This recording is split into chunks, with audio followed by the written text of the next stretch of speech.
Hello po, kumusta po tayong lahat? Ngayong araw po dahil birthday ng anak ko ngayon, 8 years old. Ayan, may tira ditong 3 saging na super hinog na siya. Ayan. So yung dalawa, gagawin ko siyang banana cake. At yung isa, gagawin kong banana juice. Ayun, isi-shake ko mamaya. At ibe-bake ko ito. At magluluto rin ako ng pansit canton. Pero indomie. Sasahugan ko lang siya ng gulay para maging pansit. Ayan. Yung indomie, ayan, dalawa. Sasahugan ko lang siya ng repolyo, carrots, tsaka beans. Ayan. Pero ngayon, uunahin ko munang i-prepare yung saging. Ito siya. Dudurogin ko muna at nakapag-ready na ako ng flour. Ayan siya. Wet flour. Tapos, lalagyan na natin siya ng isang cup ng baking soda at saka ng vanilla powder para bumango yung yung aroma niya, para maging vanilla yung amoy niya, at saka ng milk. Ayan po, i-ready ko na siya. Ngayon, saging muna dudurogin ko. Ito po ngayon, balatan natin yung saging. Ayan, at dudurogin natin siya. Hindi ko na siya gagamitan ng blender. Gagawin ko na lang siyang mano-mano na lang. Ayan.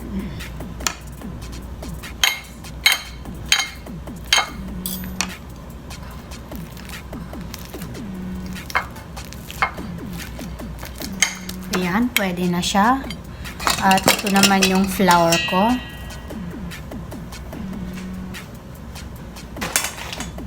Ito po siya, yung flour. Lalagyan ko na siya ng milk. Baking soda muna para pampaalsa siya. Ng konting yes. At sugar.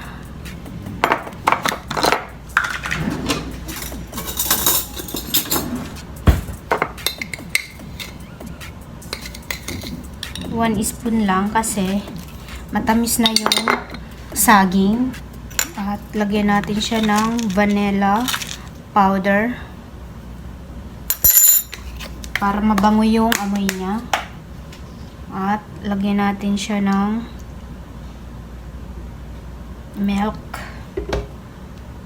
Ayan.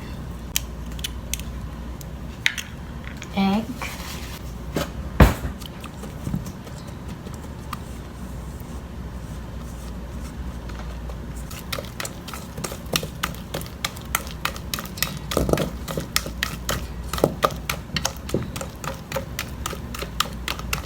Yung flour ko, brown flour po pala ito. Kasi wala na ako yung white na flour na all-purpose.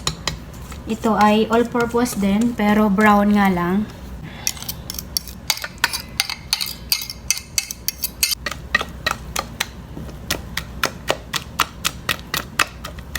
Ito na po siya. Lagyan din po natin siya ng konting walnuts. Yung parang utak siya. Walnuts. Ayan.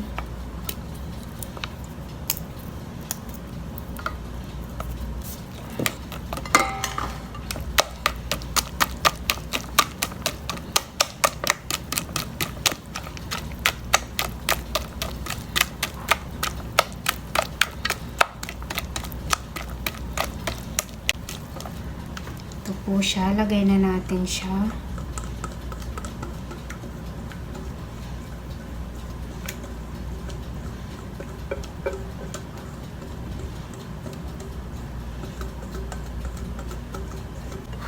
Ito ito na po siya at i-bake ko na po. Ipapasok ko na siya sa oven. Ito na po yun.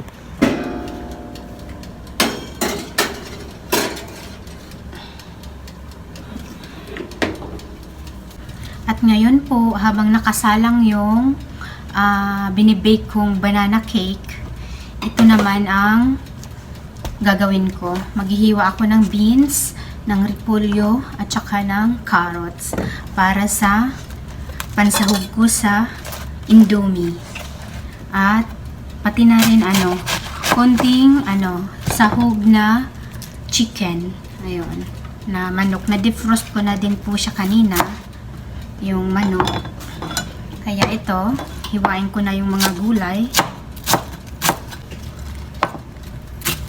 Kunting lang po, kunting sahog lang.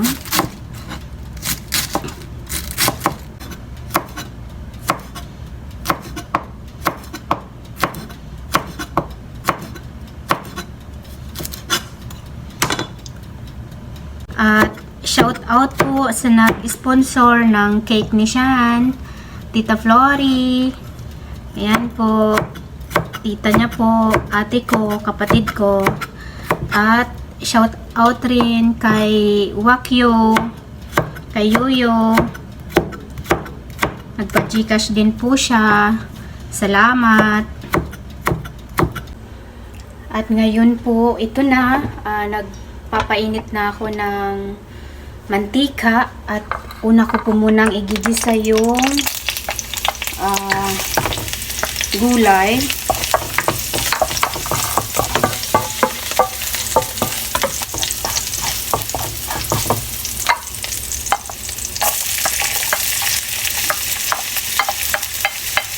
Gusto ko po kasi sa pansit, ginigisa muna yung gulay.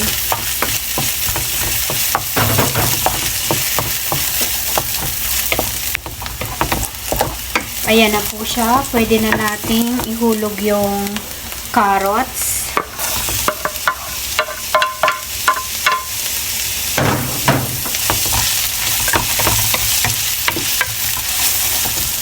At yung beans.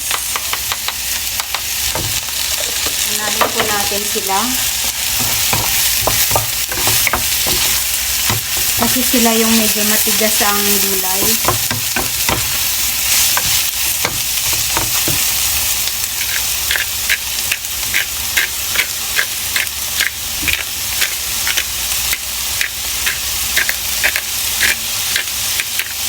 Paminta.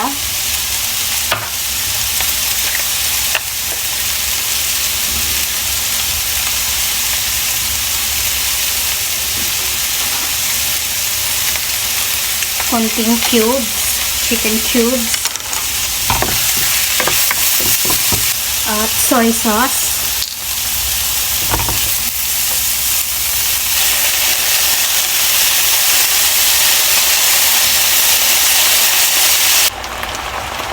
At ngayon po ay ihuhulog ko na rin yung cabbage.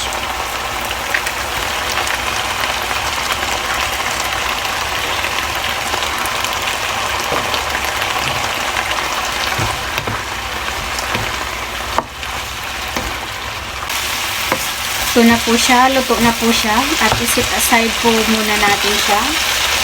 Na-transfer ko na po yung gulay. At ngayon magigisa na rin po ako ng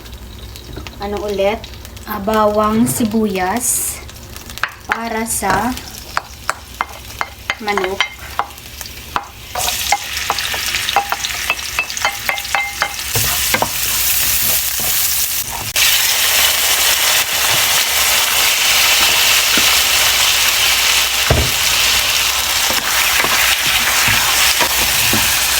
Lagyan po natin siya ng kaunting asin para magkaroon na po ng lasa yung meat niya. Kaunting toyo.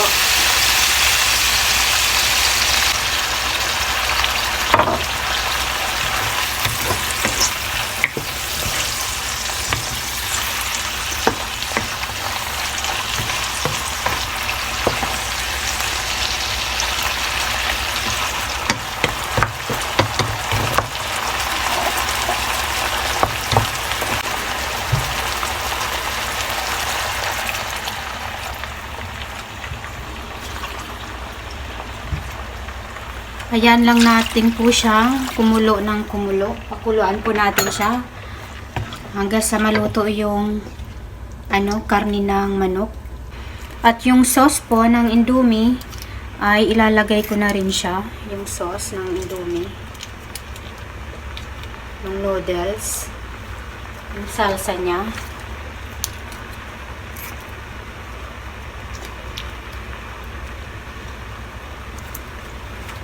Pati po yung powder niya, isasahog ko na rin. Ayan.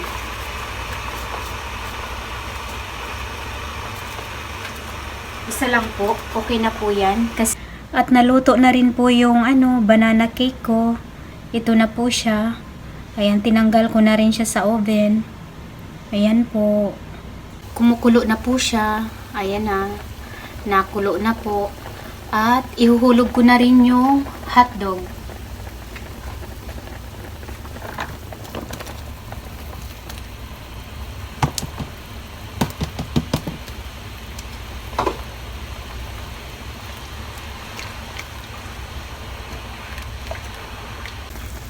Ayan na po siya at ihuhulog ko na yung noodles. Luto na yung manok niya at saka yung hotdog. Luto na po siya. Ito na.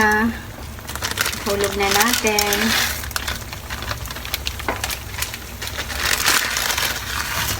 Ayan.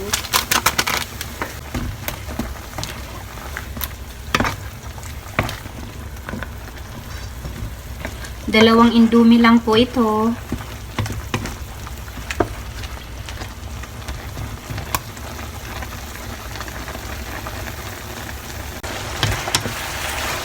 Ito na po siya. Hayaan lang po natin siyang medyo mawala yung konting sabaw niya para maluto pa po lalo yung noodles. Ayan.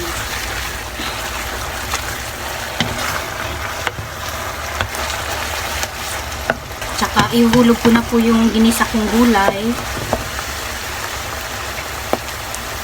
Ayan po siya. Yung gulay.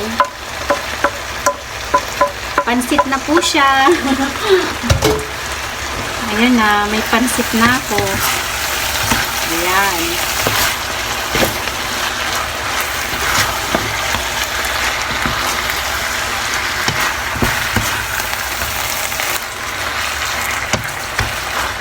Ayun na po, naluto ko na po yung dalawa, yung Indomie, tsaka yung banana cake. Ayan po siya.